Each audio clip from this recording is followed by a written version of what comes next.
Marty Schwartz here with another episode of Guitar Tours, hanging out with Mike Harris from the Brent Cobb Band. Dude, how are you? Thank you so much. Thanks, Marty. And I gotta say, it's very exciting to open up one of these with a little Grateful Dead jam. I was waiting for, wondering when that would finally happen. I'm just finally glad to be playing Grateful Dead in the morning in this living room with somebody else. Brent Cobb, you've been rocking with those guys for how many years now? Coming up on 3. I met Brent right after he had got done making his record Shine on Rainy Day. I was actually working in a completely different side of the music industry. I was promoting concerts at the time. Yeah. And I booked this new artist that somebody sent me his tunes called Brent Cobb. And I was like, wow, blown away. Yeah, we met on those first few shows that I booked him on and hit it off. He called me a day later. It was like, hey man, what are you up to? Nice. Let's tour. Now I got to meet you guys right at the beginning of that, South by Southwest, right. Just randomly, but I got to see you guys and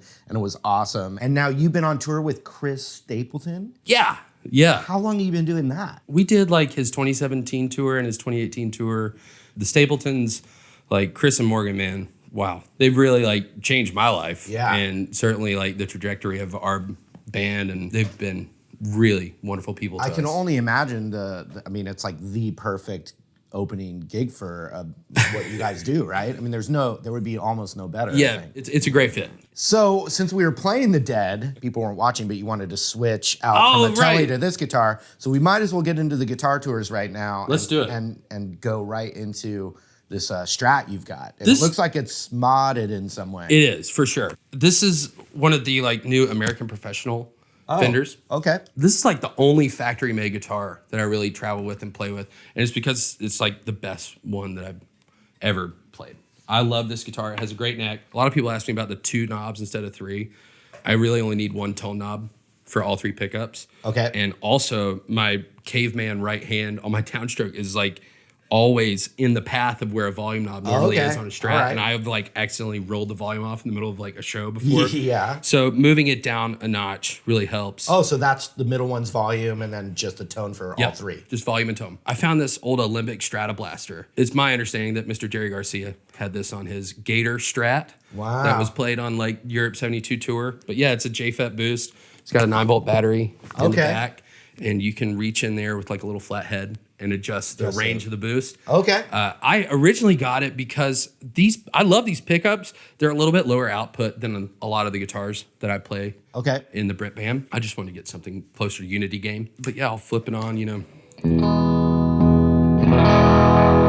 it gets a little glassy. Yeah. So I'll dial the tone back a little bit but use it for a solo boost in the show a lot. Yeah, and so you could just show up with no pedal board for a sit-in and at least have 2 ranges. Yeah. Okay, so what do we call the finish on that Strat? Yeah, white. because you can see the but it is kind of translucent. You can see the grain through white, there. maybe. Yeah, this is like I said, it's one of those American Professional guitars. I think it's a pretty thin-skin nitro.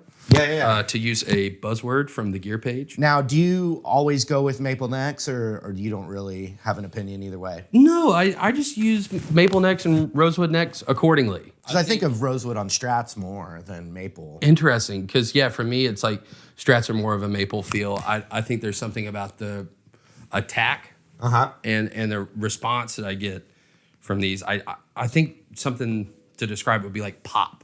Okay. Yeah. Just very, very bright, and I don't know. I like that.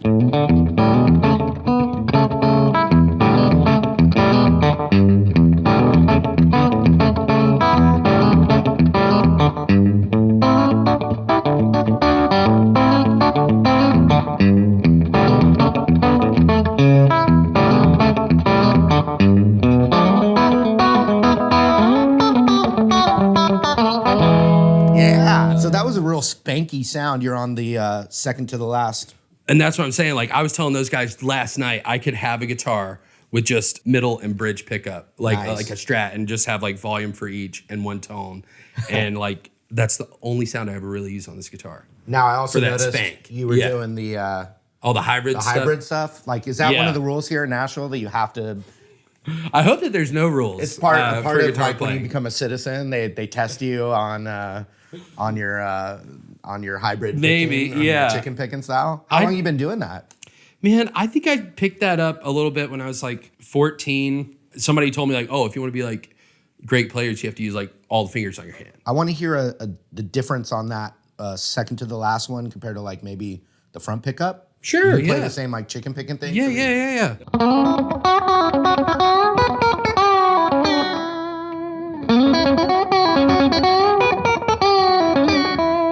And that's like the difference between those two and then those two. But are you wanting to hear like just the neck? Let's go all the way up.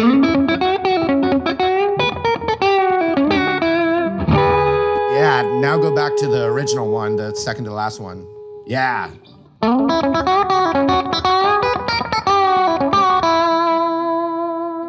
Thanks for showing us the sonic spectrum of that Stratocaster. Absolutely. What you got now?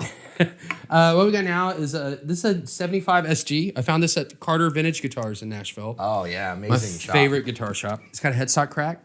Okay. Does not bother me about these guitars. When they've been repaired, normally they're stronger. Yeah. After the repair. And you can get a better deal when it's been cracked and fixed. And plus, like when I'm throwing this guitar in a trailer and leaving it out overnight in hotel parking lots in 20-degree weather, like I don't mind. Not as much anxiety about it. Yeah, and it was just dialed in with this. It did not have this contraption. It actually it came with one of the like factory Gibson stamped Bigsby B5 vibratos on here, but that's coincidentally the same footprint as this Bigsby palm pedal, but it's a B and a G bender. Explain that to the audience. There's a thing called a B bender. Right. It's real big in country music. Sure. I mean, you got Clarence White. He innovated the B bender guitar that Marty Stewart now plays. And that guitar has that internal B bender where you like pull the strap, actuates the bender, pulls the B string up a whole step. And you get a lot of really cool sounds out of it. But with this system, this is kind of more in tune with playing it with the slide. Okay. And I like to mimic pedal steel.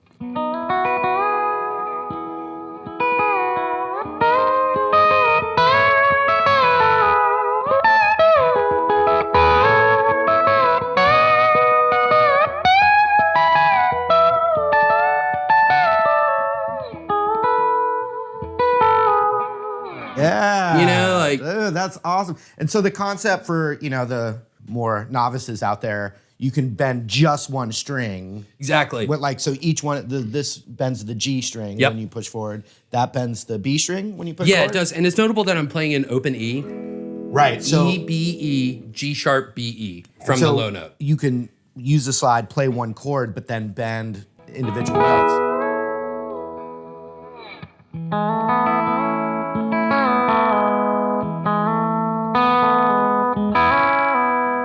It's very want to not stay in tune. It's it's tough. I'm having a little bit of trouble with it this morning. I normally like put like lube on the nut and down here on the bridge. Any place that the string makes contact, just to kind of ease that. But yeah, this has kind of not been getting played a lot. I've had a couple setups like this, and I played it in my old band as well. But now I'm really getting to like try to mimic the pedal steel thing. You don't get like all the moves, sure, but like you get the. I'll tell you what, if you're thinking about getting one, I seriously locked myself in my bedroom for like 3 months. That's about how long it took to make it sound like anything better than like a cat fight. Oh. For real. It was a learning curve. Yeah, but you kind of got to play guitar down here as well. Right. I would bring this guitar out last year and play it with Mr. Chris Stapleton. The tune that we played featured Robbie Turner on the record playing some insane pedal steel stuff, just like absolutely psychedelic, cosmic pedal steel stuff.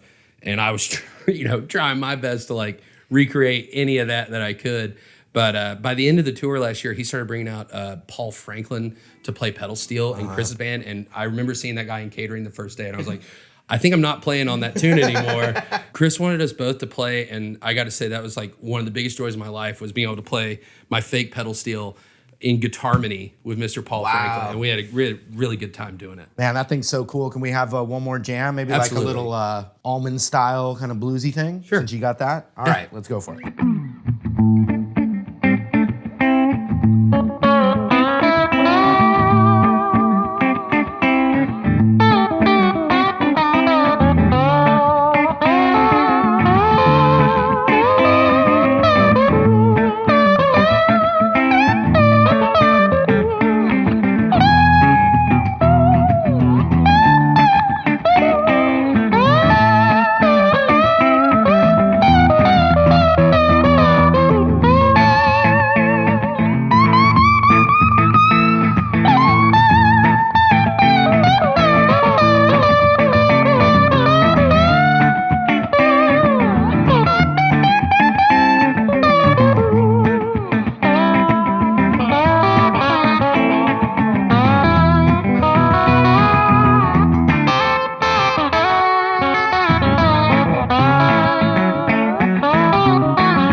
So that SG was really sick. Thanks for giving it to me, man. It's a nice gift. But let's move on to acoustic guitars. It was, looks like an old Gibson you got here. It is. This is as I know it, it's a 57 country western. Some weirdness going on with it. These are not the right tuners. There's no overlay on the headstock. This guitar was in a pawn shop. I cannot say that I'm that guy that goes around and scours for guitars, but my good buddy Chris Scruggs is, and I got to benefit from that. Chris Scruggs plays bass and Marty Stewart in the Fabulous Superlatives band. He's a mega collector, and he found this guitar, and he told me he really just wanted to save it from a pawn shop. It's just a wonderful sounding guitar, very dry old wood. Yeah. And he got it, and I was like, oh my God, what a cool guitar. And he told me, he's like, well, if I ever want to get rid of it, I'll let you know. And I was like, okay, hopefully I get a phone call in like 4 or 5 years. It was like 4 or 5 months later. He's like, hey man, I'm moving. If you actually want that, it is up for sale. And I had to have this guitar. Nice. There's a very distinct sound I feel with the old Gibson acoustics. Yeah, absolutely. Is it like a punchy mid-range kind of thing? I think that's probably a good way to put it. Yeah. I like Gibsons for recording, man. I really do. I love playing bluegrass stuff, which is traditionally, a lot of D18s and D28s. Yeah, so when we were chatting beforehand, you talked about how you grew up on bluegrass. Absolutely. My father's a mandolin player. My father, he's an awesome dude. He is also Mike Harris. And he brought me up on like absolutely the best bluegrass you can imagine. It was a formidable education. Oh, real quick. You got a pickup on there. I do. I don't know much about it. This is an LR Bags. I think it's an M1A. I mean, they are like the premier like acoustic company. And they've been very kind to the Brent Cobb band, and they definitely hooked this up. Do you not use that, or? Well, here's the deal. This guitar doesn't travel with me a lot. Okay. This is the guitar I play the most at home. When I'm at home, I actually write a lot of songs. Yeah. And I take this guitar into writers' rooms and play it in this living room that we're sitting in right now all the time. Nice. So this is like kind of my number one at home. I don't travel with it very often. It's pretty dear, 57 country western. It's something I want to take care of and have for a very long time. Well, I'd love to hear some of that bluegrass stuff, man. I mean.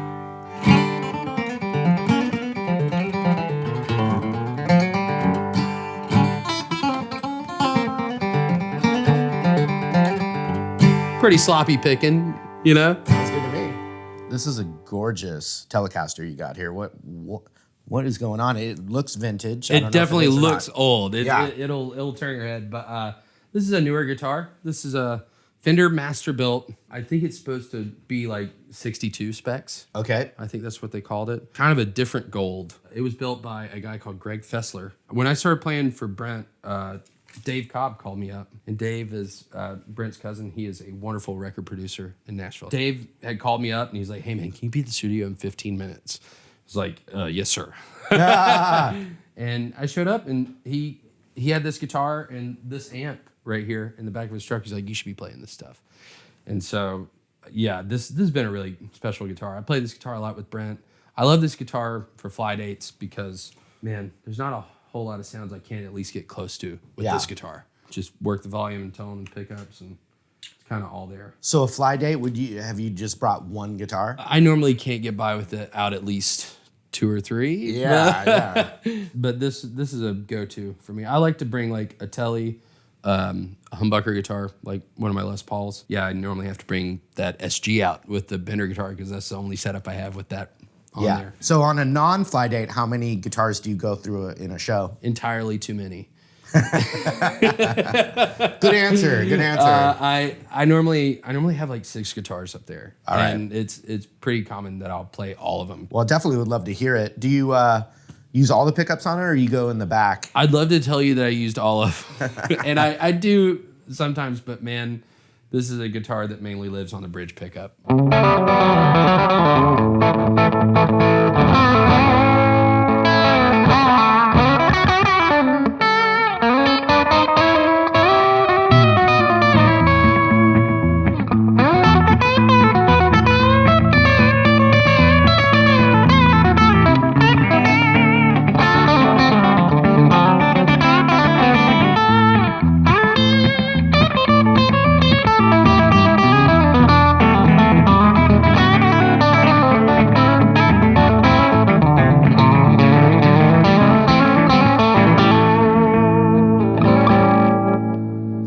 finally have a Les Paul in front of us. Oh, I know. I've been waiting all day. It's gorgeous, by the way. The flame. Look at the flame.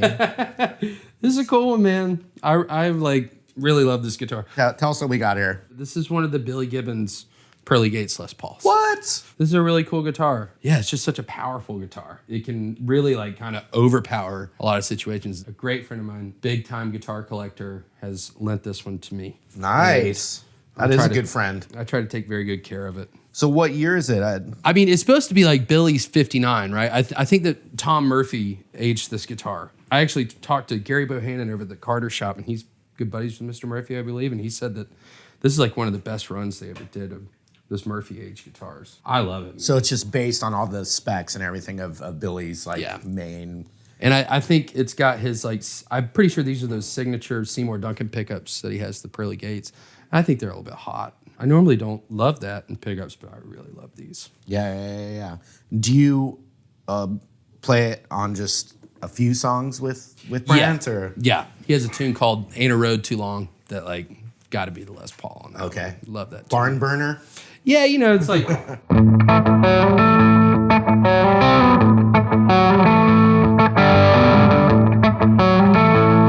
At the end of the phrase, it's got these big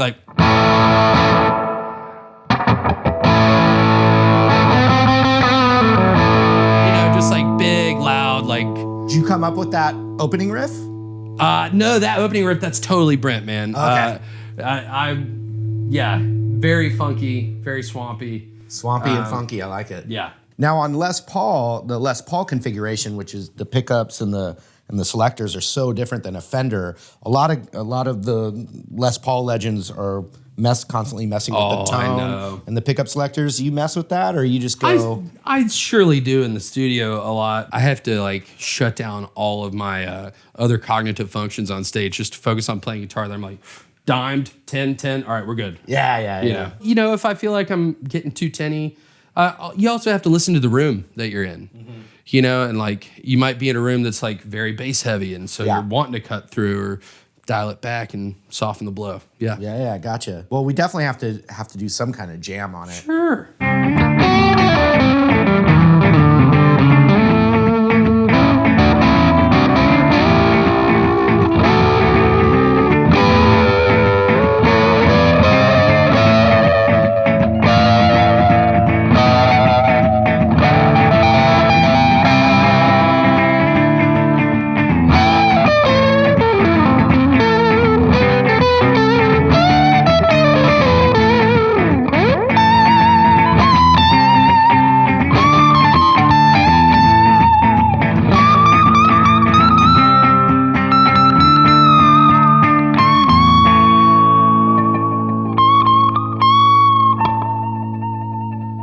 Dude, thank you again, bro. Thanks, I can't Marty. wait to hang out with you when all the cameras aren't around, and maybe we can jam some more. I would love show me that. some of that bluegrass stuff. Absolutely. And also, real quick, you guys, I'm going to leave a link below the box there for Brent Cobb, the band. You guys got to go out and support talented musicians like man. Brent Cobb and the band. You guys Thanks, are Marty. awesome. I've seen you live, and I loved it.